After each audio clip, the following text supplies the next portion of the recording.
CMRL Exalogic മാസപ്പടി ഇടപാടിൽ മുഖ്യമന്ത്രിയും മകൾ വീണ വിജയനും ഹൈക്കോടതിയുടെ നോട്ടീസ്. തിരുവനന്തപുരം വിജിലൻസ് കോടതി ഉത്തരവിനെതിരെ മാത്യു കുഴൽനാടൻ MLA നൽകിയ റിവിഷൻ ഹർജിയാണ് കോടതി പരിഗണിച്ചത്. ജൂലൈ 2-ന് ഹർജികൾ വീണ്ടും പരിഗണിക്കും. ഇതുമായി ബന്ധപ്പെട്ടുള്ള എല്ലാവർക്കും നോട്ടീസ് അയക്കുവാനാണ് ഹൈക്കോടതിയുടെ നിർദ്ദേശം. കൂടുതൽ വിവരങ്ങളുമായി ആജ്ഞ രവീന്ദ്രൻ ചേരുകയാണ് കൊച്ചിയിൽ നിന്ന്. ആജ്ഞ, കോടതി കേസ് പരിഗണിച്ചപ്പോൾ എന്തെല്ലാം നടപടികളിലേക്കാണ് ഇപ്പോൾ കടന്നിട്ടുള്ളത്? നേരത്തെ വിജിലൻസ് കോടതി മാത്യുവിന്റെ ആവശ്യം തള്ളിയതാണല്ലോ.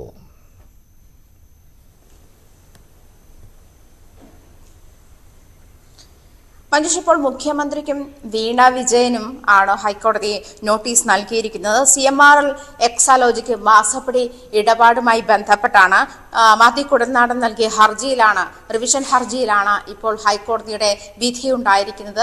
CMRL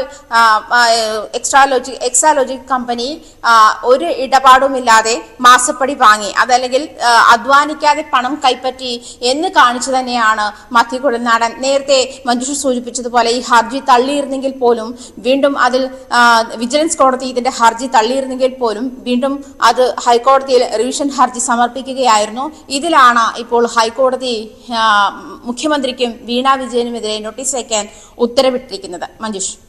ശരി, ആജ്ഞ രവീന്ദ്രനാണ് വിവരങ്ങൾ നൽകിയത്. നേരത്തെ വിജിലൻസ് കോടതി മാത്യു കുഴൽനാടന്റെ ആവശ്യം നിരാകരിച്ചതാണ്. തെളിവുകളില്ല എന്നുള്ള കാരണമായിരുന്നു വിജിലൻസ് കോടതി അന്ന് ചൂണ്ടിക്കാണിച്ചിരുന്നത്. മുഖ്യമന്ത്രിയിലേക്ക് ഈ അന്വേഷണം കൊണ്ടുചെന്നെത്തിക്കുവാനുള്ള തെളിവുകൾ ഇല്ല, മുഖ്യമന്ത്രി ഇടപെട്ടിട്ടില്ല, എന്തെങ്കിലും ആനുകൂല്യം CMRL നൽകിയിട്ടില്ല. ഇക്കാര്യങ്ങൾ നേരത്തെ വിജിലൻസ് കോടതി കണ്ടെത്തിയതാണ്. മാത്യു കുഴൽനാടൻ കോടതിയിൽ അന്ന് പറഞ്ഞിരുന്നത് വഴിവിട്ടുള്ള കാര്യങ്ങൾ CMRL ചെയ്തു കൊടുക്കുവാൻ മുഖ്യമന്ത്രിയുടെ ഓഫീസ് ശ്രമിച്ചിരുന്നു, ഇതിൽ മുഖ്യമന്ത്രിക്ക് പങ്കുണ്ട് എന്നാണ്. അതിന് പ്രത്യുപകാരമാണ് എക്സാലോജിക്കിന് നൽകിയ കരാർ. അതുമാത്രമല്ല, സേവനം നൽകാതെയാണ് എക്സാലോജിക്കും CMRLും തമ്മിലുള്ള ഇടപാട് നടന്നത് എന്ന കാര്യവും ഹർജിയിൽ ചൂണ്ടിക്കാട്ടിയിരുന്നു. പക്ഷേ ഈ ആവശ്യങ്ങൾ നേരത്തെ വിജിലൻസ് കോടതി തള്ളി. ഇതിനെതിരെ റിവിഷൻ ഹർജിയായിട്ടാണ് മാത്യു കുഴൽനാടൻ ഹൈക്കോടതിയെ സമീപിച്ചതും. ഇതിലാണ് ഇപ്പോൾ ഈ ഹർജി പരിഗണിച്ചുകൊണ്ടാണ് ഹൈക്കോടതി മുഖ്യമന്ത്രിക്കും മകൾക്കും നോട്ടീസ് അയക്കാൻ നിർദ്ദേശം നൽകിയത്. CMRL ഉൾപ്പെടെയുള്ള വിഷയങ്ങൾ ഈ തെരഞ്ഞെടുപ്പിൽ ചർച്ചയായിട്ടുണ്ടെന്ന് പ്രതിപക്ഷ നേതാവ് VD സതീശൻ ഹൈക്കോടതി മുഖ്യമന്ത്രിക്കും മകൾക്കും നോട്ടീസ് നൽകിയതിനോട് പ്രതികരിച്ചു. പാർട്ടിയുടെ അനുവാദത്തോടെയാണ് മാത്യു കുഴൽനാടൻ റിവിഷൻ ഹർജി നൽകിയതെന്നും VD സതീശൻ പറഞ്ഞു. അല്ല, തീർച്ചയായിട്ടും ആ കേസ് വിജിലൻസ് തള്ളിയ സാഹചര്യത്തിൽ വിജിലൻസ് തള്ളിയത് തെറ്റാണ് എന്ന് പറഞ്ഞുകൊണ്ടാണ് ശ്രീ മാത്യു കുഴൽനാടൻ പാർട്ടിയുടെ അനുമതിയോടുകൂടി തന്നെ ഹൈക്കോടതിയിലേക്ക് പോയിട്ടുള്ളത്. ഹൈക്കോടതിയിൽ ആ കേസ് പോകും. ഒരു വിചാരണ കോടതിയിൽ തള്ളിക്കഴിഞ്ഞാൽ പിന്നെയുള്ള ഓപ്ഷൻ അപ്പീൽ പോവുകയാണ്. ആ അപ്പീൽ ഫൈറ്റ് ചെയ്യും, നിയമപരമായി ഫൈറ്റ് ചെയ്യും ആ കേസ്. അല്ല, അദ്ദേഹം ഒരു കേസ് കൊടുത്തതിന് അദ്ദേഹത്തെ ശല്യക്കാരനായ വ്യവഹാരി എന്ന് വിളിക്കുന്നതിൻ്റെ കാര്യം എന്താ? ശല്യക്കാരനായ വ്യവഹാരി എന്ന് പറഞ്ഞാൽ നിരന്തരമായി കാണുന്നവർക്കെതിരെ എല്ലാം പരാതി കൊടുത്തുകൊണ്ടിരിക്കുന്ന ആളുകളെയാണ് പറയുന്നത്. അങ്ങനെ മാത്യു കുഴൽനാടൻ ആർക്കെതിരായിട്ടാണ് ആവശ്യമില്ലാതെ പരാതി കൊടുത്തിരിക്കുന്നത്? അദ്ദേഹം ഒരു കേസ് കൊടുത്തു, അദ്ദേഹം അദ്ദേഹം ഒരു അഭിഭാഷകൻ കൂടിയാണ്.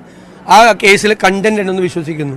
ദൗർഭാഗ്യവശാൽ അത് വിജിലൻസ് കോടതി തള്ളിക്കഴിഞ്ഞാൽ പിന്നെ അപ്പീൽ പോകണ്ടേ?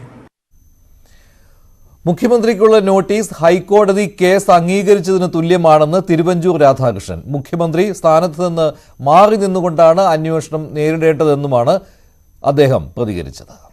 അവർക്കതിന് വളരെ പോസിറ്റീവായിട്ട് കാണാൻ പറ്റും.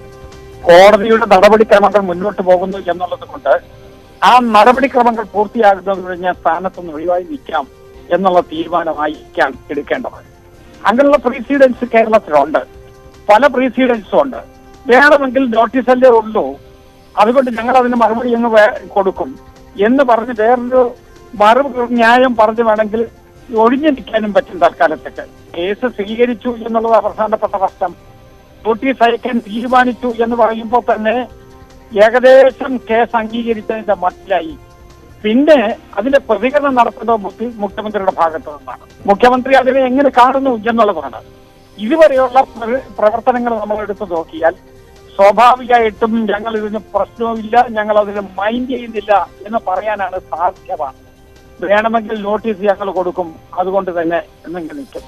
അപ്പൊ അതുകൊണ്ട് ഈ നോട്ടീസ് കിട്ടിയിട്ടുള്ള ആളിന്റെ മനോഗതമാണ് ഇതിനകത്തെ പ്രധാനപ്പെട്ട പ്രശ്നം. ആ മനോഗതം എന്താ എന്നറിയാൻ കേരളത്തിലെ ജനങ്ങൾക്ക് കൗതുകമുണ്ട്.